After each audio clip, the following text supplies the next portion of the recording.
హరే కృష్ణ. అందరికీ భగవద్గీత క్లాస్ స్వాగతం. మనం 11వ అధ్యాయంలో 46 శ్లోకాలు మనం చూసుకున్నాం. ఇవాళ మనం 47 శ్లోకంలోకి వెళ్తున్నాము. అయితే ఒకసారి 47లోకి వెళ్ళే ముందర కొన్ని రోజులు గ్యాప్ వచ్చింది కాబట్టి ఒకసారి ఈ సెక్షన్ లోకి వెళ్ళి 35 నుంచి 46 సెక్షన్ లోకి వెళ్ళి మళ్ళీ మనం ఇవాళ 47 శ్లోకంలోకి వస్తాము. సో భగవంతుడు తన విశ్వరూప దర్శనాన్ని ప్రదర్శించాడు. అవి చూసి అర్జునుడికి ఒక విధంగా మొదట్లో ఆయనకి కొంచెం అద్భుతంగా అనిపించినప్పటికీ కూడా తర్వాత అతనికి భయం వేయడం ప్రారంభించింది. భగవంతుడు తన యొక్క విరాట్ రూపం ప్లస్ తన ఒక కాల రూపం రెండు చూపించినప్పటికి వచ్చేసరికి ఇంకా ఆయన ఏమాత్రం ఆయన ఊహించలేకపోయాడు అనమాట. అసలు అంటే తన మిత్రుడైనా లేకపోతే ఇంకెవరైనా ఈ రూపంలో వచ్చున్నారా అని తనకి ఒక తెలియనటువంటి ఒక భయము, ఒక కంగారు వచ్చేది అనమాట ఇక్కడ. కాబట్టి ఆ ఉద్దేశంతో ఆయన ఇప్పుడు ఇక్కడ ప్రార్థన చేస్తున్నాడు అనమాట. ఆయన తిరిగి తన యథార్థమైనటువంటి శ్యామసుందర రూపానికి లేదా చతుర్భుజ రూపానికి లేదా మానవ రూపానికి తిరిగి ఆయన ఆ రూపంలోకి రమ్మని చెప్పి ఆయన ప్రార్థన చేస్తున్నాడు అనమాట, వేడుకుంటున్నాడు. సో అది మనం లాస్ట్ టైం మనం చూసాము ఆ సెక్షన్ ని. ఇప్పుడు మనం చూస్తే గనక నెక్స్ట్ సో 35వ శ్లోకంలో సంజయుడు చూస్తూ చెప్తున్నాడు అనమాట ధృతరాష్ట్రుడితో ఏమని. భగవంతుడు ఈ మాటలు వినిన తర్వాత అర్జునుడు వణుకుతో పదే చేతులు జోడించి నమస్కరించాడు. గద్గద కంఠంతో అతడు భీతితో శ్రీకృష్ణుడితో ఇలా పలికాడు. సో పదే చేతులు జోడించి నమస్కరిస్తున్నాడు అనమాట ఆ కాల రూపాన్ని చూసిన తర్వాత. సో అర్జునుడు చెప్పడం ప్రారంభించాడు, తన ప్రార్థనలో విన్నవించడం ప్రారంభించాడు అనమాట. నీ నామమును విని జగత్తు ఆనందభరితమవుతున్నది. ఆ విధంగా ప్రతి ఒక్కరు నీ పట్ల అనురక్తులవుతున్నారు. సిద్ధగణము నీకు గౌరవంతో నమస్కరిస్తున్నా, రాక్షసులు భయంతో అటు ఇటు పరిగెత్తుతున్నారు. ఇదంతా యుక్తంగానే జరుగుతున్నది. సో కొంతమంది ఏమో నిన్ను ఆనందంతో వాళ్ళు నమస్కరిస్తున్నారు, గౌరవంతో నమస్కరిస్తున్నారు. కొంతమంది ఏమో భయపడిపోయి వెళ్ళిపోతున్నారు అనమాట రాక్షసులు. ఏం చెప్తున్నారు అర్జునుడు, నీవే ఆది సృష్టికర్తవు, అటువంటప్పుడు వారెందుకు నీకు నమస్కరించరు? ఓ అనంతుడా, దేవదేవ, జగన్నివాస, నీవు అజేయమైన మూలానివి, సర్వకారణకారుడివి, ఈ భౌతిక సృష్టికి అతీతమైన వాడివి. సో నువ్వు సృష్టికర్తవైనప్పుడు, ఆది సృష్టికర్తవైనప్పుడు నిన్నెందుకు నమస్కరించరు అందరూ కూడా? ఖచ్చితంగా నువ్వు పూజింపదగిన వాడివి, నమస్కరింపదగిన వాడివి, అందరూ కూడా సో నీకు నమస్కరించవలసిందే అన్నట్టుగా అర్జునుడు ఇక్కడ పడుతున్నాడు అనమాట. సో నీ వాదిదేవుడు, పురాణ పురుషుడవు, ఈ జగత్తుకి చరమ ఆశ్రయ స్థానము, నీవు సమస్తము ఎరిగిన వాడువు, తెలియవలసిన సమస్తము నీవే, గుణాతీతుడు అయిన నీవే పరమ శరణ్యుడవు, ఓ అనంత రూప, ఈ సమస్త జగత్తు నీచే ఆవరింపబడింది. సో భగవంతుడిని అన్ని రకాలుగా ఆయన కీర్తిస్తున్నాడు అనమాట. అలాగే ఇంకేంటున్నాడు, నీవే అగ్నివి, నీవే వాయువు, నీవే జలము, చంద్రుడివి, తొలి జీవి అయిన బ్రహ్మవు, నీవు ప్రపితామహుడవు, అందుకే నేను నీకు 1000 సార్లు పదే నమస్కరిస్తున్నాను. తర్వాత నీకు ముందు నుండి వెనక నుండి అన్ని దిక్కుల నుండి నమస్కారాలు చేస్తున్నాను. వంతశక్తి కలవాడ, నీవే అమిత విక్రమానికి ప్రభుడవు, నీవు సర్వవ్యాపివి, ఆ విధంగానే నీవే సమస్తానివి.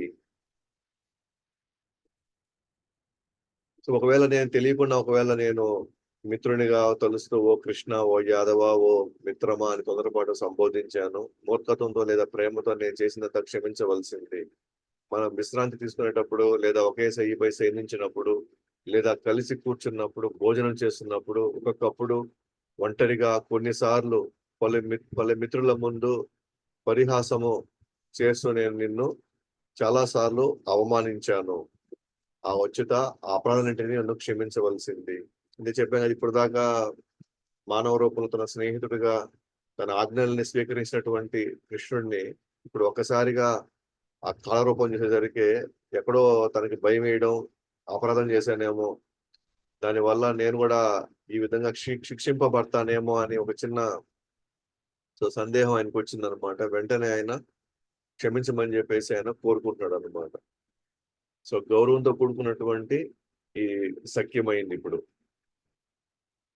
అలాగే ఏం చెప్తున్నాడు, సమస్త లోకానికి చర అచరలకు నీవే తండ్రివి, నీవే దానికి పరమ పూజ్యుడవు, పరమ గురుడవు, నీతో సమానమైన వాడు గాని ఏకమైన వాడు గాని లేడు. అయితే ఓ అపరిమిత శక్తి సంపన్నుడా, నీకంటే గొప్పవాడు ఈ ముల్లోకాల్లో ఎవరుంటాడు.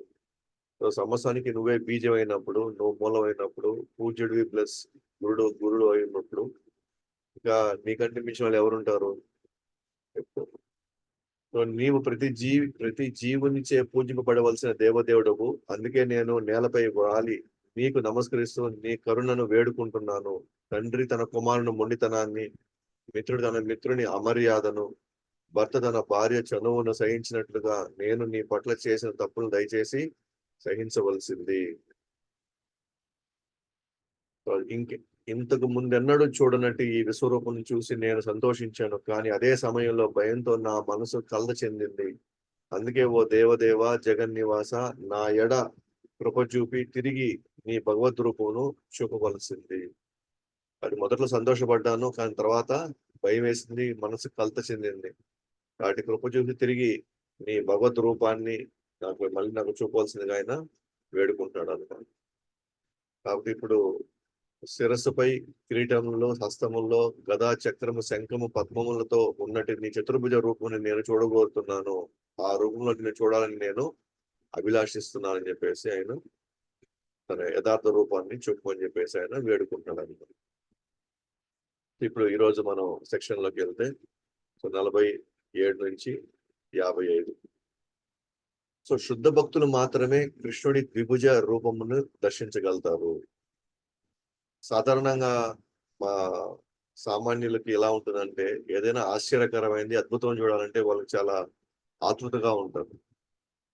అంటే ద్విభుజ రూపం అన్నాం అనుకోండి, ఇది అందరూ చూపించే రూపమే కదా, అందరిలాంటి రూపమే కదా, దాని మీద కొంచెం మనకి పెద్దగా ఆసక్తి ఉండదు అనమాట మనలాంటి వాళ్ళకి. మనకేంటంటే ఆశ్చర్యకరంగా, భయంకరంగా ఉండేది, అద్భుతంగా ఏదో అనిపించేది, అంటే ఒళ్ళు గగురు పుట్టించేటువంటి అలాంటి సన్నివేశాలు ఉంటాయి, మనం ఎక్కువ ఇంట్రెస్ట్ చూపిస్తాం. కానీ శుద్ధ భక్తులు చూడండి ఏం చేస్తున్నారు, వాళ్ళకి భగవంతుడిని ఏ విధంగా దర్శించుకోవాలనుకుంటున్నారు, వాళ్ళు ఎటువంటి రూపాన్ని కోరుకుంటున్నాడో మనం ఇక్కడ చూడొచ్చు అన్నమాట. కాబట్టి భక్తులు ఎప్పుడు కూడా భగవంతుడిగా ఏ రూపాన్ని వాళ్ళు కోరుకోరన్నమాట. వాస్తవానికి ఇంకా చెప్పాలంటే కృష్ణుడు బృందావన శ్యామసుందర రూపాన్ని దర్శించిన వాళ్ళు కృష్ణుడి యొక్క ఐశ్వర్య రూపాన్ని కూడా చూడడానికి ఇష్టపడరు అనమాట. ఏది ద్వారకాలో ఆయన ఉండేటువంటి విధానం ఇష్టపడరు. సో ఆ రూపాన్ని ఇష్టపడిన వాళ్ళు ఇంకా నారాయణుడు ఏంటి, ఇంకా రాముడు ఏంటి, ఇంకా ఆ రూపాన్ని కూడా ఇష్టపడరు అనమాట. ఇష్టపడరు అంటే అది వాళ్ళు తిరస్కరిస్తారని కాదు, దీనికి వాళ్ళు ఈ ఈ ఈ రూపంలో వాళ్ళు అనుబంధాన్ని పెంచుకున్నప్పుడు, అనురాగం పెంచుకున్నప్పుడు వాళ్ళకి ఇంకా ఏ రూపం మీద వాళ్ళకి ఎటువంటి ఆసక్తి ఉండదు అనమాట వాళ్ళు. కాబట్టి వాళ్ళు శుద్ధ భక్తులకు మాత్రమే ఇది లభిస్తుంది. ఇది ఈ ద్విభుజ రూపం ఏదైతే ఉందో ఇది అతి దుర్లభమైంది అనమాట. ఇది అందరికీ దొరికేటువంటి అదృష్టం కాదనమాట అది, ఆ రూపాన్ని దర్శించడం. సో అది ఏ విధంగా అనేది మనం ఈ సెక్షన్ లో మనం చూస్తాము. సో ఇప్పుడు దాకా మనం విశ్వరూపము లేదా కాల రూపాన్ని చూసి అదే ఏదైతే అర్జునుడే అడిగాడు అనమాట. 10వ అధ్యాయంలో కృష్ణుడు ఏదైతే నా విభూతులు ఇదిగో ఇవ్వని అన్నప్పుడు, ఆ విభూతులు నువ్వు ఎట్లా ప్రవేశించావో దయచేసి నాకు ఆ రూపాన్ని చూపగలవు అని అడిగాడు. దానికి ఆయన ఈ విశ్వరూపాన్ని, తర్వాత అది చేసే కార్యాలు అంటే కాల రూపాన్ని కూడా చూపించినప్పుడు కొత్త భక్తుడైనటువంటి అర్జునుడు తట్టుకోలేకపోయాడు. సో వెంటనే తనకి ఎంతో ఇష్టమైనటువంటి రూపానికి మళ్ళీ ఆయన తిరిగి వచ్చేయమంటారు. సో చూస్తాము ఈ సెక్షన్ లో 47వ శ్లోకం. శ్రీ భగవాన్ ఉవాచ మయా ప్రసన్నేన తవార్జునేదం రూపం పరం దర్శతమాత్మయోగాత్ తేజోమయం విశ్వమనంతమాద్యం యన్మే త్వదేన్యేన న దృష్ట్వా పూర్వం. శ్రీ భగవాన్ పలికాడు, అర్జున, భౌతిక జగత్తులోని ఈ విశ్వరూపంలో నా అంతరంగ శక్తి ద్వారా ఆనందంతో నీకు చూపించాను. అనంతమైనది, తేజోపూర్ణమైనది అయిన ఈ ఆది రూపంను నీకు ముందు ఎవరు చూడలేదు. సో ఈ స్వరూపం ఏదైతే ఉందో నా అంతరంగ శక్తి ద్వారా అనంతం నేను నీకు చూపించాను. నువ్వు చూపమని చెప్పి నేను చూపించాను. ఈ రూపము ఇంతకుముందు ఎవరు చూడలేదు. ఈ విశ్వరూపాన్ని ఇంతకుముందు ఎవరు చూడలేదు. సో నేను నీకు మాత్రం నేను ప్రత్యేకంగా నేను ఈ విశ్వరూపాన్ని నేను నీకు చూపించాను అనేటువంటి ఆ భావాన్ని ఇక్కడ వ్యక్తం చేస్తాడు కృష్ణుడు. సో భాష్యంలోకి వెళ్తే సో 11 అధ్యాయం 3వ శ్లోకంలో సో నువ్వే విశ్వరూపాన్ని చూపమని కోరగా నేను ఆ రూపం చూపడం జరిగింది. సో నీ మనసు ఎందుకు ఆందోళన చెందింది ఇక్కడ? సో కృష్ణుడు అడుగుతున్నాడు, నువ్వు చూపమంటే అది నేను చూపించింది, మళ్ళీ వెంటనే నాకు ఆందోళనగా ఉంది, భయంగా ఉంది, తిరిగి నాకు నీ యథార్థ రూపంలోకి వచ్చేయమంటే మరి ఎందుకు అడిగావు అలాంటి రూపాన్ని? మళ్ళీ అంటప్పుడు ఎందుకు నన్ను చూపించమని చెప్పావు, అలాంటి ఎందుకు చూపమని చెప్పావు, మళ్ళీ ఇప్పుడు ఎందుకు ఆందోళన పడుతున్నావు మళ్ళీ నువ్వు ఇప్పుడు? ఆ ఉద్దేశంలో మాట్లాడుతున్నావు అన్నమాట కృష్ణుడు ఇక్కడ. చాలా చాలా ఆశ్చర్యకరంగా ఉన్నది. నీవే చూపమని వేడుకున్నావు, కానీ చూడలేక ఇప్పుడు నా మానవ ఆకారాన్ని చూపమంటున్నావు. ఆ భావంలో భగవంతుడు ఈ శ్లోకం పలకడం జరిగింది. నీ అభ్యర్థనకు ప్రసన్నుడై ఇది వరకు ఎవ్వడు చూడని రూపాన్ని నేను నీకు చూపాను. సో నీ అభ్యర్థనకే, సో నువ్వు అడిగావు ఈ విభూతులంతా కూడా నేను ఎట్లా ప్రవేశించాను అని. సో ఆ రూపాన్ని చూపించమని చెప్పావు, కాబట్టి ఎవరు ఈ విధంగా అడగలేదు. సో ఎవరికి నేను ఇటువంటి రూపాన్ని నేను చూపించలేదు. కృష్ణుడు చాలా విశ్వరూపాలు ఉన్నాయి కృష్ణుడికి. దుర్యోధనుడికి కూడా విశ్వరూపాన్ని చూపించాడు అన్నమాట. ఆయన ఒక దూతగా వెళ్ళినప్పుడు, అంటే కనీసం 5 ఊర్లైనా ఇవ్వండి అని చెప్పేసి ఒక విధంగా యుద్ధాన్ని ఆయన సమాప్తి చేయాలని చెప్పేసి, యుద్ధం చేయకుండా ఎక్కడో దగ్గర దాన్ని జరగకుండా చూడాలని చెప్పేసి కనీసం ఒక 5 ఊర్లు ఇవ్వమన్నప్పుడు దుర్యోధనుడు ఇవ్వను అన్న తర్వాత సో అర్జునుడు కూడా కట్టేసేయండి అని చెప్పేసి సో తన సైనికుడు చెప్పాడు అనమాట. సో వెంటనే అక్కడ కృష్ణుడు అక్కడ విశ్వరూపం చూపిస్తాడు అనమాట. అయితే ఆ విశ్వరూపం ఈ విశ్వరూపం ఒకటి కాదనమాట. ఈ విశ్వరూపం చాలా ప్రత్యేకమైంది, అర్జునుడికి మాత్రమే చూపించింది అనమాట. అందుకే ఇక్కడ ఇది వరకు నేను ఎవరికి చూపించినటువంటి విశ్వరూపాన్ని నేను నీకు చూపించాను అనుకోండి. నేను నాలోని అంటే అంతర్గత శక్తి ఏదైతే అంతర్గత శక్తి ఊహకు అందని శక్తులతో వైడూర్య రాయి అనేక రూపాలు నేను చూపగలను.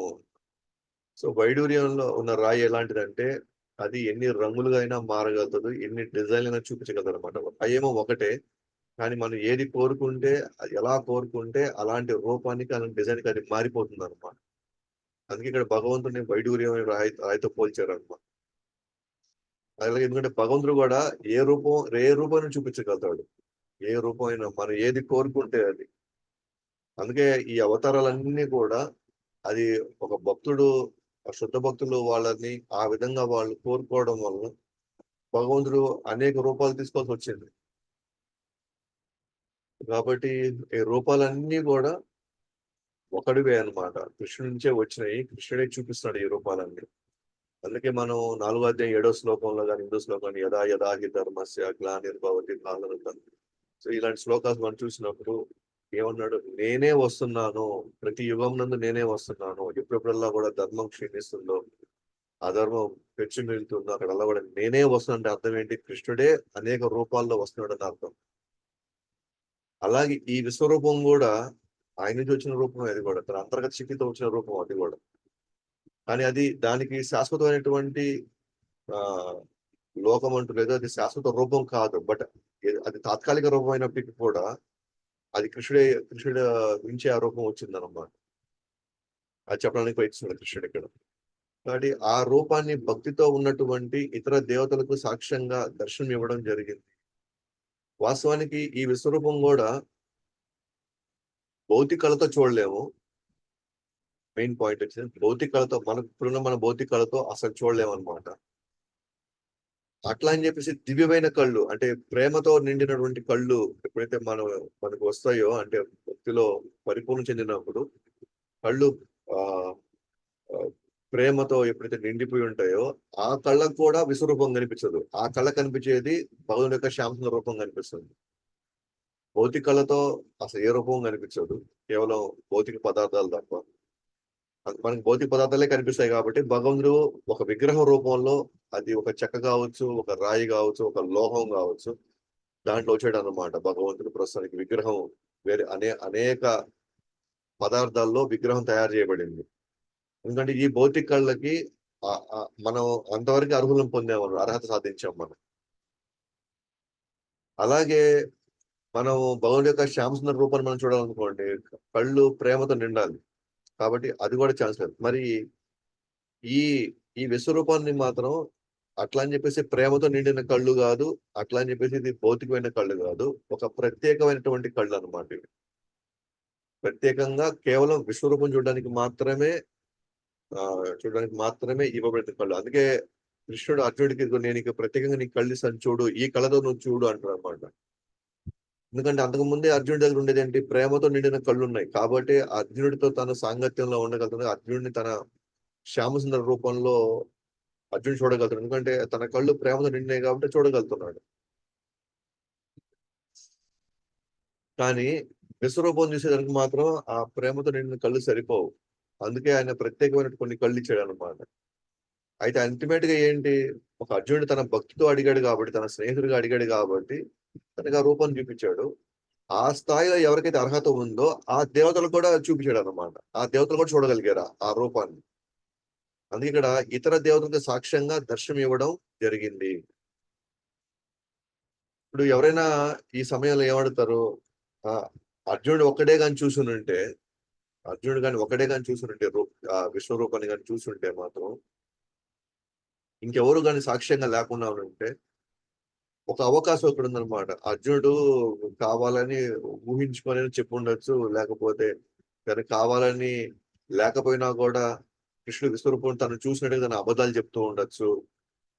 కేవలం మనల్ని మభ్యపెట్టడానికి లేదా మనల్ని భయపెట్టడానికి, లేదా కావాలని తన మిత్రుడైనటువంటి కృష్ణుడిని దేవదుడని చెప్పడానికి కావాలని అటువంటి రూపం ఏమీ లేదు. కానీ ఇతను మాత్రమే ఆ రూపాన్ని కావాలని తను ఒక డ్రామా ఆడుతున్నాడేమో. ఏదో చాలా తలలున్నాయి, చాలా చాలా భుజాలున్నాయి, చాలా కాళ్ళున్నాయి, చాలా అస్త్రాలు వేసుకో ఉన్నాడు. విశ్వరూపం ఈయన ఏదైతే వర్ణించాడు విశ్వరూపం గురించి, అది కేవలం అర్జునుడు మాత్రమే కానీ చూసుంటే మాత్రం చాలా మందికి నమ్మకం రాదు అక్కడ. అందులో కలియుగంలో ఉన్న వాళ్ళకి మనలాంటి అసలు రాదన్నమాట నమ్మకం. ఎందుకంటే అర్జునుడు వాళ్ళ స్నేహితుడు కాబట్టి ఆయన ఎన్ని చెప్పారు, ఏమైనా చెప్తాడు ఆయన. ఇంతకీ ఆయన తప్పితే ఇంకెవరైనా చూసారని అడుగుతారు అనమాట. లేదా ఆయన ఊహించిందే, అసలు విశ్వరూపం అనేది లేనే లేదు, అది కేవలం ఒకంత మాయ, అదంతా ఒక మిథ్య అని చెప్పేసి కొట్టేదనగా. అందుకని ఇక్కడ కానీ గమనిస్తే దేవతలు కూడా చూశారన్నమాట ఆ రూపాన్ని దేవతలు కూడా చూశారు. సో దేవతలు కూడా చూశారు కాబట్టే ఇప్పుడు అది నిజం అనేది అర్థమైంది. అంటే అర్జునుడే కాకుండా దేవతలు కూడా చూశారు కాబట్టి ఆ విశ్వరూపం అనేది నిజం. కాకపోతే అది తాత్కాలికం అయి ఉండొచ్చు, శాశ్వతంగా. బట్ చూసింది మాత్రం నిజం అన్నమాట. అంటే సాక్ష్యంగా దేవతలు కూడా ఉన్నారు. సాక్ష్యంగా అర్జునుడితో పాటు దేవతలు కూడా, కొంతమంది దేవతలు ఎవరికైతే ఆ మాత్రం భక్తి ఉందో వాళ్ళందరూ చూడగలిగారు అనమాట ఆ రూపాన్ని. కాబట్టి దుర్యోధనుడికి చూపిన విశ్వరూపం ఇలాంటిది కాదు. అర్జునుడి కోరిక మేరకు కృష్ణుడి అనుగ్రహంతో ఈ విశ్వరూపాన్ని దర్శనం ఇవ్వడం జరిగింది. బట్ అర్జునుడి వలన దేవతల విశ్వరూప దర్శనం కూడా జరిగింది. ఎస్, అర్జునుడు కోరాడు, దేవతలు కోరలా మాకు విశ్వరూపం దర్శనం చూపించమని చెప్పి. అర్జునుడు కోరాడు. అర్జునుడి దయ వల్ల దేవతలకు కూడా కొంతమంది ఎవరికైతే ఆ స్థాయి భక్తి ఉందో వాళ్ళు కూడా చూడడం జరిగింది అనమాట. ఒక విధంగా చెప్పాలంటే అర్జునుడికి దేవతలు కూడా సాక్ష్యంగా వచ్చారు. నిజంగానే భగవంతుడు తన విశ్వరూపాన్ని చూపించాడని చెప్పేసి. సో ఆ విధంగా ఆ విశ్వరూపాన్ని ఆ అర్జునుడు అనుగ్రహంతో, అలాగే దేవతల సాక్ష్యంగా, సో అందరి అది నిరూపించబడింది అనమాట. 48వ శ్లోకానికి వెళ్తే, వేదయజ్ఞైర్ధ్యాయానైర్న దానైర్న చ క్రియాభిర్న తపోభిరుగ్రైః ఏవం రూప సఖ్యం అహం నృలోకే దృష్టం త్వదన్యేన కురు ప్రవీరా. ఓ కురు వీరుల్లో శ్రేష్ఠుడా, వేద అధ్యయనం చేత గాని, యజ్ఞాచరణ చేత గాని, దానము చేత గాని, పుణ్య కార్యాల చేత గాని, కఠోరమైన తపస్సును చేత గాని భౌతిక జగత్తులోని ఈ రూపం నేను చూపబడనందున నా ఈ విశ్వరూపం నీకు పూర్వము ఎవరు చూడలేదు. సో విశ్వరూప దర్శనం జరగాల్సి ఎవరు చూడగలుగుతారు అని అంటే కృష్ణుడి మీద భక్తితో ఉన్న వాళ్ళు చూడగలుగుతారు. అట్లీస్ట్ ప్రధాన భూత భక్తి, కేవల భక్తి అనేది చూస్తే కనుక వాళ్ళు అర్హులు అవుతారు. కేవల భక్తి అంటే శుద్ధ భక్తిలో ఉన్న వాళ్ళకి అర్హులు ఉంది, కానీ వాళ్ళు చూడాలని వాళ్ళు ఇష్టపడరు, వాళ్ళకి అవసరం లేదు ఆ రూపం. కానీ ఎవరైతే మిశ్రమ భక్తి అంటే ప్రధాన భూత భక్తులు ఎవరైతే ఉంటారో, ప్రధాన భూత భక్తి అంటే ఏంటి, భక్తిలో ఎక్కువ ఉండి కర్మ జ్ఞాన యోగము ఈ మిశ్రమ భక్తిలో కొంత కలిసిన వాళ్ళు వాళ్ళు కూడా ఈ విశ్వరూపం చూడడానికి వాళ్ళు అర్హులయ్యారు అనమాట. అంటే భక్తి అనేటువంటి అంగము ఎక్కువ ఉంటారు, ఎక్కువ శాతంలో ఉండాలన్నమాట. అది ఉన్నవాళ్ళు మాత్రమే ఈ రూపం చూడడానికి అవకాశం ఉంది. అంతేగాని ఎంత వేదాధ్యాయం చేసినా సరే, ఎంత యజ్ఞాచరణ చేసినా సరే, దానము పుణ్యకార్యాలు ఎన్ని చేసినా సరే, కఠోరమైన తపస్సులు ఇవేవి కూడా ఈ విశ్వరూపం చూడడానికి మనకి ఎటువంటి అర్హత లేదనమాట. అందుకని నీకు పూర్వం ఎవరు కూడా దీన్ని చూడలేదు అంటారు అనమాట కృష్ణుడు అర్జునుడితో. సో భాష్యంలోకి వెళ్తే ఈ శ్లోకంలో భగవంతుడు ఎలా విశ్వరూపము జీవిత లక్ష్యం వివరించడం జరిగింది. సో విశ్వరూపం చెప్పడం, అలాగే జీవిత లక్ష్యం కూడా ఏంటి అంటే జీవితంలో మనం ఏమి సాధించాలి యాక్చువల్ గా దాని గురించి మాట్లాడారు అనమాట ఇక్కడ.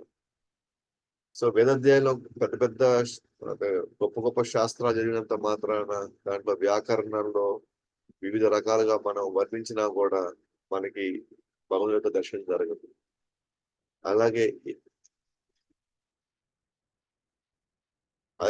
యజ్ఞాచరణలు కావచ్చు, దానాలు కావచ్చు, తపస్సులు కావచ్చు, లేదా పుణ్య కార్యక్రమాలు ఎన్ని చేసినా కూడా ఈ రూపాన్ని మనం చూడలేము. అలాగే భక్తితో తప్ప ఇంకెవరు ఈ రూపాన్ని చూడలేరు. ఇక్కడ భక్తి అంటే కేవల భక్తి కాదనమాట. ఇక్కడ కావాల్సింది ఏంటంటే అట్లీస్ట్ ప్రధాన భూత భక్తులైనా ఉండాలి. వాళ్ళు ప్రధాన భక్తులు ఉండే వాళ్ళు మాత్రమే ఈ రూపాన్ని చూడగలుగుతారు. అందుకే అర్జునుడు మరి కొంతమంది దేవతకు మాత్రమే ఈ దర్శనం జరిగింది. అంటే మన 11వ శ్లోకం 11వ స్కందం 14:22లో సో భక్తియుత సేవ లేకపోతే ఎన్ని ప్రయత్నాలు చేసినా మన చైతన్యాన్ని పవిత్రీకరించుకోలేము. అంటే కర్మ మార్గంలో కావచ్చు, జ్ఞాన మార్గంలో కావచ్చు, యోగ మార్గంలో కావచ్చు, ఎన్ని మార్గాలు ఉన్నా సరే, ఏది ఆధ్యాత్మికంగా సాధన చేయడానికి ఎన్ని మార్గాలు ఉన్నా సరే, అవన్నీ వాటన్నిటిలో కూడా ఎంతో కొంత భక్తి శాతం ఉంటే తప్ప, లేదా భగవంతుడి యొక్క అనుగ్రహం ఉంటే తప్ప, మనలో ఉన్నటువంటి కామ క్రోధ మద మాత్సర్యాలు అయితే ఇక్కడ నుంచి పూర్తిగా ఇక్కడ నుంచి మనం బయటికి తోలివేయలేము. మేబీ మనం పై వరకు మనం కట్ చేయవచ్చేమో, కానీ లోపల వేర్లు అట్లాగే ఉంటాయి. సో కామ క్రోధ మద మాత్సర్య యొక్క మూలాలు మాత్రం మన హృదయంలో అలాగే ఉండిపోతాయి. మేబీ యాగ యజ్ఞాలతో కొంతవరకు, లేకపోతే ధ్యానాలతో, లేకపోతే యోగం అష్టాంగ యోగంతో కొంతవరకు ఖచ్చితంగా మనం వాటి పారదోరవచ్చు.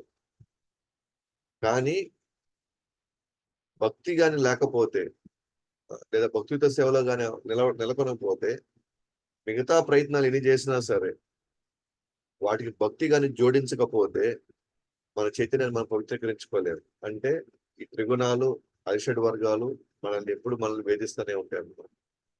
కాబట్టి మనం కానీ గమనిస్తే ఇక్కడ నా అనే పదం మళ్ళీ మళ్ళీ వచ్చింది అనమాట. చూడండి, నా వేద యజ్ఞ, నా దాన, నచ క్రియభీర్ అంటే పుణ్య కార్యక్రమాలు, నా తపోభిరుగ్రై, తపో ఉగ్రై అన్నమాట. అంటే తీవ్రమైన తపస్సు చేసినా కూడా నా నా నా 4 దగ్గర మనకి పదే పదే నా అనే పదం వాడడం జరిగింది. అంటే ఈ పద్ధతుల్లో అంటే దానాల్లో కావచ్చు, ధ్యానాల్లో కావచ్చు, వేదాధ్యాయాలు చదవడం, వేదాధ్యాయం వల్ల కావచ్చు, వేటి వల్ల కూడా ఈ దర్శనం అనేది అసాధ్యము. ఇవి మనం ఎన్ని చేసినా కూడా భగవంతుడి దర్శనం అనేది అది చాలా ఇంపాసిబుల్ అన్నమాట, అసాధ్యమైంది. అయితే ఎవరి వల్ల అయింది? దివ్య దృష్టి అంటే దివ్యత్వంలో ఉన్న వారికి మాత్రమే ఈ దివ్య దృష్టి ఉంటుంది.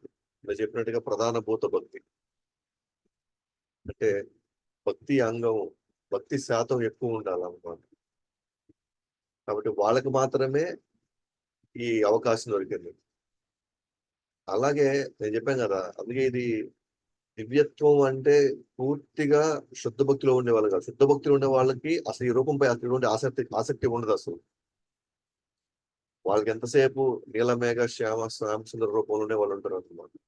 కాబట్టి అందుకే ఇక్కడ దివ్యత్వంలో ఉన్న వారికి విశ్వరూపం దర్శనంపై ఆసక్తి చూపించారు. అది ఇక్కడ అర్జునుడు ఎందుకు చూపించాడు, ఎందుకు చూపమని చెప్పాడు అని అంటే, వాస్తవానికి మన కోసం చూపించమన్నాడు. సో మనకి కృష్ణుడు దేవాదేవుడు ఏ విధంగా అవుతాడు అనే దానికి మనకి నిరూపించడానికి అర్జునుడు అడిగాడు తప్ప, వాస్తవానికి అర్జునుడికి కూడా ఈ విశ్వరూపం చూడడానికి ఆయనకి ఏమాత్రం ఆసక్తి లేదు. ఎందుకంటే మనం ఇంతకుముందు చూసాం, మనం 7వ అధ్యాయంలో మనం కానీ చూస్తే కనుక ముఖ్యంగా 24-25 శ్లోకాల్లో చాలా మంది నిరాకారం నుంచి ఆకారంలోకి వచ్చాడు. అలాంటి వాళ్ళ భగవంతుడు కృష్ణుడు నిరాకారం నుంచి మొదట నిరాకారంలో ఉన్నాడని, తర్వాత ఆకారంలోకి వచ్చాడని చెప్పేసి కొంతమంది మూర్ఖులు ఈ విధంగా వాళ్ళు వర్ణిస్తూ ఉంటారని చెప్పి చెప్పబడింది. అంటే సో వాళ్ళందరూ ఏమనుకుంటున్నారు, నిరాకారం భగవంతుడికి నిరాకారం ఉందేమో, అయితే ఆయన నిరాకారం ఉంటేనే కదా ఆయన మొత్తాన్ని ఆయన వ్యాపించగలుగుతాడు, అలా వ్యాపించడం వల్లనే కదా ఆయన సమస్తాన్ని కంట్రోల్లో పెట్టుకోగలుగుతాడు, నియంత్రించగలుగుతాడు అనుకుంటాడు. అది కాదు అని కృష్ణుడు అంటున్నాడు. అలా కాదు, నాకు ఆల్రెడీ ఫస్ట్ నుంచి కూడా నాకు రూపం ఉంది, నాది శాశ్వత రూపం ఉంది. ఆ శాశ్వత రూపం ఉండి కూడా నా నిరాకార శక్తులతో నేను సమస్తాన్ని నేను పోషిస్తున్నాను అంటున్నాడు అన్నమాట కృష్ణుడు. సో అలాంటి వాళ్ళు నిరూపించాలి అర్జునుడు, అయ్యా ఆయనకి నిరాకారం కాదు, లేదా పలు ఆకారాలు లేవు, ఈ అవతారం అంటే ఈ అవతారం ఒకటి, ఈ అవతారాలు కూడా మాయా అవతారాలు కాదు, అవి అశాశ్వత రూపాలు కాదు, అవి శాశ్వతమైనటువంటి రూపాలు అవి అని నిరూపించడానికి అర్జునుడు కావాలని చెప్పేసి అడిగాడు అనమాట. అమాయకులైనటువంటి వాళ్ళకి, లేకపోతే దేవతలు ఆరాధించే వాళ్ళకి, అలాగే నిరాకారవాదులకి, మాయావాదులకి, ఎటువంటి వాళ్ళు అంటే అందరూ మనలాంటి బద్ధ జీవులకి కృష్ణుడు దేవాదేవుడు, కృష్ణుడి యొక్క ఆధీనంలో అన్ని అవతారాలు ఉన్నాయి, అన్ని అందరి దేవతలు ఉన్నారు అని చెప్పేసి నిరూపించడానికి విశ్వరూపం దర్శనం ఇవ్వాల్సి వచ్చింది. అంటే సాధారణ మానవ దివ్య రూపంలో ఉన్నటువంటి అదే కృష్ణుడే అవసరం మేరకు ఈ సృష్టిని పోషించడానికి తాను సర్వం వ్యాపించగలుగుతాడు తన విశ్వరూపంతో అని మనకి చెప్పడం జరిగింది అనమాట. అది నిరూపించడం జరిగింది. వాస్తవానికి అర్జునుడికి కూడా ఇష్టం ఏం లేదు, ఈ రూపాన్ని చూడాలనేటువంటి ఇష్టమేమి ఆయనకి ఏం లేదు. అయితే మన కోసము, సో మళ్ళాంటి నెక్స్ట్ భవిష్యత్ తరాల కోసం చూపించాల్సి వచ్చింది, ఆయన అడగాల్సి వచ్చింది అనమాట. అందుకే ఆయన చూపించాల్సి వచ్చింది. కాబట్టి అర్జునుడు విశ్వరూపం చూసిన తర్వాత భయంతో చతుర్భుజ రూపం పునర్దర్శనం కావాలని కోరుకున్నాడు. భయంతో ఏం అనుకున్నాడు, నాకు యథార్థమైనటువంటి ఈ చతుర్భుజ రూపం నాకు పునర్దర్శనం కావాలి అని కోరుకున్నాడు. కాబట్టి ఇక్కడ శాస్త్రాలు అనే పదం వాడారు కదా, అదే వేదాధ్యయనం. వేదాలు అంటే ఏంటది, 4 వేదాలు, 14 ఉపనిషత్తులు, 18 పురాణాలు, 2 ఇతిహాసాలు, ఇవన్నీ కూడా. సో వేదాల యొక్క ఇవన్నీ చదివినా కూడా భగవంతుడు కనబడతానికి గ్యారంటీ లేదు, భగవంతుడు దర్శనం జరుగుతుందని గ్యారంటీ లేదు. అలాగే యజ్ఞాలు చూస్తే కల్ప సూత్రాలు, అదే మీమాంస సూత్రాలు చాలా ఉన్నాయన్నమాట. ఈ సూత్రాలతో బేస్ అయ్యే యజ్ఞాలు ఉన్నాయన్నమాట. అవి చేసినా కూడా మనకి ఎటువంటి విధానం మనకి దర్శనం కలగదు. అలాగే దానాలు ఉన్నాయి. దానాలు మనం కేవలం ఎవరు పడితే వాళ్ళకి ఎట్లా పడితే అట్లా చేస్తే కుదరదు అనమాట. భౌతిక సేవలో ఉన్న వారికి మాత్రం చేస్తేనే మన అది భగవంతుడి యొక్క దర్శనం కలుగుతుంది తప్ప మామూలుగా మన సాధారణ దానాల్లో అది కేవలం పుణ్య కార్యక్రమాలు అవుతాయి అప్పుడు. సో పుణ్య కార్యక్రమం అంటే అగ్నిహోత్ర యజ్ఞాలు చేయడం, సో ఇలాంటివన్నిటి వల్ల భగవంతుడు ఎటువంటి దర్శనం మనకి జరగదు అనమాట. అలాగే తపస్సు కూడా. తపస్సు అంటే ఏంటి, స్వచ్ఛందంగా తీసుకునే కొన్ని శారీరక బాధలు, ఉపవాసాలు ఉండడము, ఎక్కువ మాలలు జపం చేయడము, లేకపోతే యాత్రలు చేసేటప్పుడు ఎక్కువసేపు నడవడము, ఏకాదశిలో ఉపవాసం ఉండడము, ఇవన్నీ కూడా మనకై మనం తీసుకునేటువంటి స్వచ్ఛందంగా తీసుకునేటువంటి శారీరక బాధ, దాన్నే తపస్సు అంటారు. నేను చెప్పినట్టుగా నిరాకారవాదులు కూడా ఈ రూపాన్ని చూడలేరు. కొంతమంది మూర్ఖులు తప్పుగా సాధారణ వ్యక్తులను కూడా అవతారాలుగా పూజిస్తారు. ఆయన మానవ రూపం కాబట్టి ఎవరైనా మానవ రూపంలో ఉన్న వాళ్ళందరూ కూడా మళ్ళీ దేవుళ్ళగా పూజిస్తారు అన్నమాట కొంతమంది మూర్ఖులు. సో అదే మనకి ఇక్కడ భాష్యం చెప్పబడుతుంది అనమాట. సో భగవద్గీత అనే శాస్త్రాల్లో భగవంతుడిని వర్ణించడంలో ప్రాథమిక గ్రంథం అయినప్పటికీ నిజంగా విషయాలను అంటే ధర్మ అధర్మం పరిశీలించడం మాత్రం పూర్ణమైంది. శాస్త్రాలు చాలా ఉన్నాయన్నమాట. భగవంతుడిని అనేక రకాలుగా వర్ణించే గ్రంథాలు చాలా ఉన్నాయి. కానీ భగవద్గీత ఈ శాస్త్రాల్లో మొత్తంలో కానీ గమనిస్తే, అంటే శాస్త్రాలు అంటే ఏంటి, అన్ని కలుపుకొని ఉపనిషత్తులు కావచ్చు, పురాణాలు కావచ్చు, వీటన్నిటిని కానీ చూస్తే భగవంతుని వర్ణించడంలో మాత్రం భగవద్గీత చాలా ప్రాథమిక గ్రంథం. అది అంటే చాలా బేసిక్స్ చెప్తుంది అనమాట. ప్రాథమిక విషయాల గురించి మాత్రమే మాట్లాడుతుంది. కానీ విషయాలు పరిశీలించడంలో నిజంగా విషయాలని పరిశీలించడం అంటే ధర్మం ఏంటి, అధర్మం ఏంటి, అలాగే భక్తియుత కార్యక్రమాలు అంటే ఏంటి, అలాగే కర్మ జ్ఞాన యోగ మార్గాల్లో పరిశీలించడంలో మాత్రం, విశ్లేషించడంలో మాత్రం ఇది పూర్ణమైందన్నమాట. అంటే ఒక జీవుడు ఈ భూమిపై ఉన్నప్పుడు తాను ఏ విధంగా నడుచుకోవడానికి ఇది పరిపూర్ణమైనటువంటి ఒక పుస్తకం. అంటే పరిశీలించవచ్చు అనమాట. అంటే మనకే మనం ఆలోచించుకోవచ్చు ఇది ఎంతవరకు నిజము, ఇది మనకి ఈ మార్గం నన్ను ఎక్కడి వరకు తీసుకెళ్ళగలుగుతుంది, ఈ మార్గం నాకు దానికి ఉండేటువంటి లాభం ఏంటి, ఇవన్నీ మనం పరిశీలించవచ్చు అనమాట. భగవద్గీత మేబీ భగవంతుడిని వర్ణించడంలో, భగవంతుడి రూపాన్ని వర్ణించడంలో, భగవంతుడి యొక్క శక్తులు వర్ణించడంలో ఇది ఇంకా ప్రాథమిక స్థితిలో ఉండొచ్చు. కానీ మనం జీవితాన్ని గడిపి మన జీవితాన్ని అద్భుతంగా మలుచుకోవడానికి మాత్రం చాలా ఈ పుస్తకం మనకి పరిపూర్ణంగా ఉంటుంది అనమాట. అంటే శుద్ధ భక్తుడు కానిదే ఎవరు భగవంతుడి అవతారాన్ని కానీ విశ్వరూపాన్ని కానీ చూడలేరు. చూడాలి అన్నా కూడా ఖచ్చితంగా భక్తుడు కావాల్సిందే. కాబట్టి కృష్ణ భక్తుడు నకిలీ అవతారాలను అంగీకరించడు, అనుసరించడు. కాబట్టి కృష్ణ భక్తుడు చాలా క్లియర్గా ఉంటాడు అనమాట. అసలైన భగవంతుడు ఎవరు, ఆయన లక్షణాలు ఏంటి, ఆయన గుణాలు ఏంటి, సో ఆయన ఏ విధంగా ఇది మొత్తాన్ని సృష్టిస్తున్నాడు, పోషిస్తున్నాడు, తర్వాత మొత్తాన్ని వినాశనం చేస్తున్నాడు, ఇవన్నీ సంపూర్ణంగా తెలుసుకొని అవతారాన్ని ముఖ్యంగా శాస్త్రాలు బేస్ చేసుకొని, సాధువులు బేస్ చేసుకొని, గురువుని బేస్ చేసుకొని, ఈ ముగ్గురిని గురువు, సాధు, శాస్త్రాన్ని బేస్ చేసుకొని ప్లస్ తను విశ్లేషించి పరిశీలించి ఆ తర్వాత మాత్రమే అవతారాలని తను అంగీకరించడం జరుగుతుంది. అంతేగాని నకిలీ అవతారాలని అంగీకరించడం కానీ అనుసరించడం మాత్రం అసలు చేయడం అనమాట. 49వ శ్లోకానికి వెళ్తాం.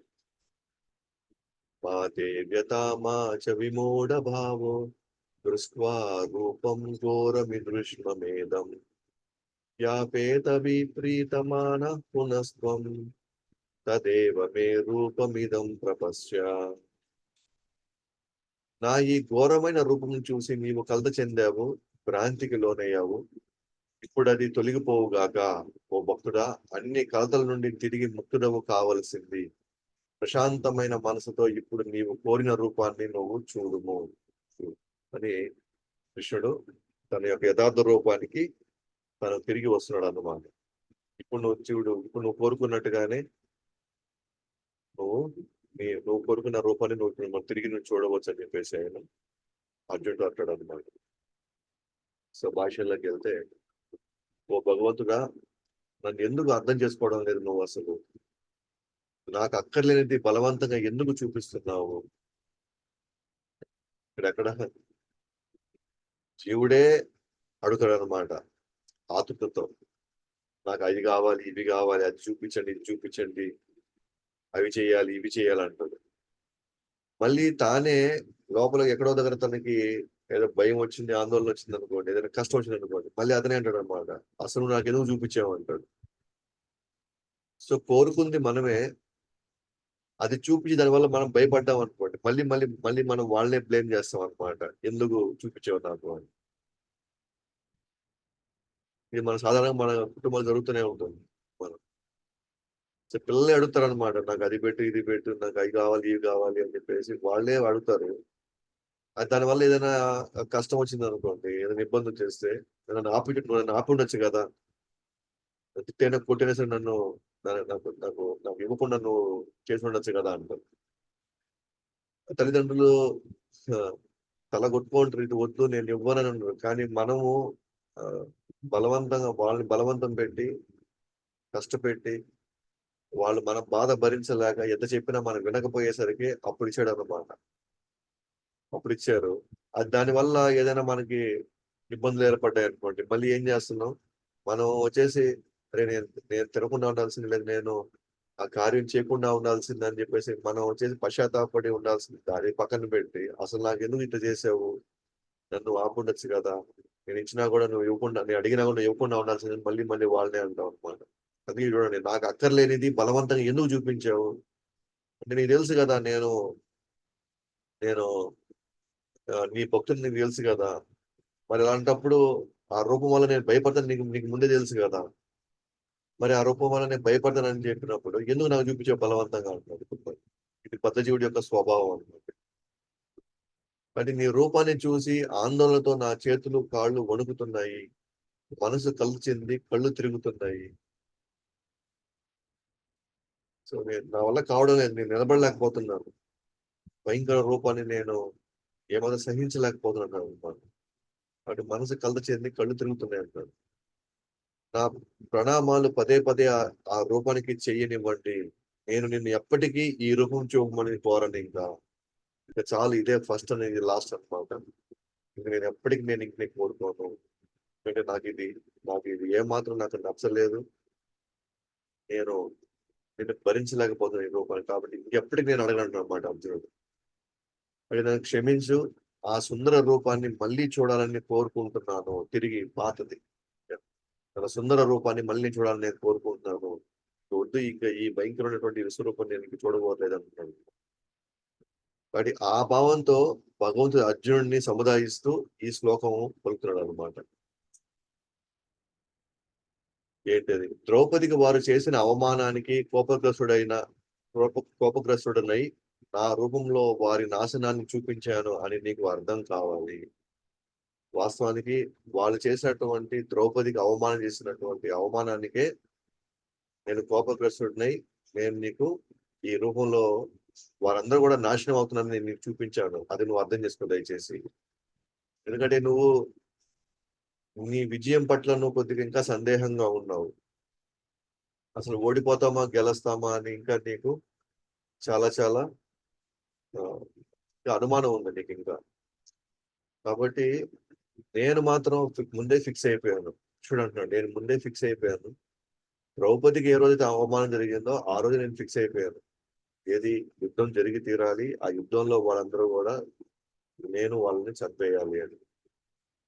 అంటే లేదంటే పాండవులకు నేను విజయం ఇవ్వాల్సిందేనని నేను ఆ రోజే ఫిక్స్ అయిపోయాను అనమాట. కాబట్టి వారిని చంపడం నీకు భారం కాకూడదు, నీకు కష్టంగా ఉంది కదా వాళ్ళని చంపాలంటే, నా బంధువులు నా స్నేహితులు నా గురువు అని అంటున్నాను కదా, కాబట్టి నీకు భారం కాకూడదు కదా, అందుకే ఆ భారాన్ని నేను తొలగించి నేనే నీకంటే ముందే ఆ నిర్ణయం నేను తీసేసుకున్నాను అంటాను. కావున నువ్వు ఆందోళన చెందవలసిన అవసరం ఏం లేదు ఇక్కడ. ఇక దయచేసి నువ్వు ఆందోళన చెందొద్దు, ఇంకా నువ్వు నీ కర్తవ్యాన్ని నువ్వు నిర్వర్తించి, ఇంకా నువ్వు కోరినట్లుగా నా చతుర్భుజ రూపం నేను ఇప్పుడు చూపిస్తాను. అర్జునుడు ఈ రూపంలో సరిగా ప్రేమతో ప్రతిస్పందించలేడు, కాబట్టి సరే తర్వాత ముందు ఆ చతుర్భుజ రూపంలో కూడా తనకి సాటిస్ఫాక్షన్ లేదన్నమాట. ఎందుకంటే అక్కడ ఐశ్వర్యం కనిపిస్తుంది, చతుర్భుజ రూపంలో తన స్నేహితుడిగా ఊహించుకోలేడు కృష్ణుడు చతుర్భుజ రూపంలో. కాబట్టి ఇంకా తర్వాత చతుర్భుజ రూపం నుంచి ఆయన మళ్ళీ ద్విభుజ రూపంలోకి వచ్చేస్తాడు అనమాట. అంటే కృష్ణుడే అర్థం చేసుకున్నాడు అనమాట అర్జునుడి యొక్క భావన ఏంటి అనేది, తను నిజంగా ఎటువంటి రూపాన్ని కోరుకుంటాడో అర్థం చేసుకొని, సో చతుర్భుజ రూపంలో నుంచి ద్విభుజ రూపంలోకి కావాలని కోరుకుంటాడు అనమాట. సో ఆ విధంగా మనం గమనిస్తే, సో అర్జునుడు చేసినటువంటి ప్రార్థనలకి అర్జునుడు చేసినటువంటి ప్రార్థనలకి ఇప్పుడు భగవంతుడు స్పందిస్తున్నాడు అన్నమాట.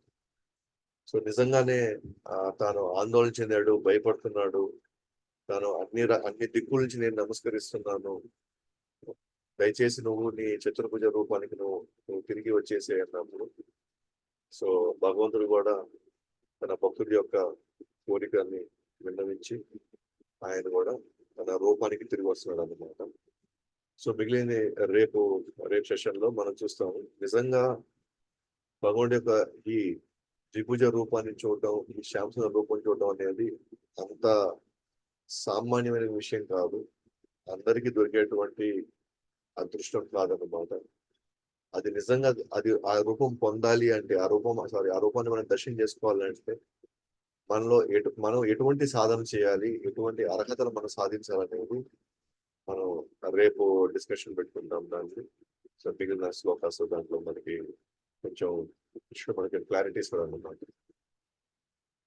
సో అది మనం రేపు చూద్దాం మనం. సో ఇక్కడ సెషన్ క్లోజ్ చేస్తున్నాం. भगवद्वाणी श्रीमद् भगवद गीता की जय, जगत गुरु श्रील प्रभुपाद की जय, अनंत कोटि वैष्णव वृंद की जय, जय गौर प्रेमानंद हरि हरि।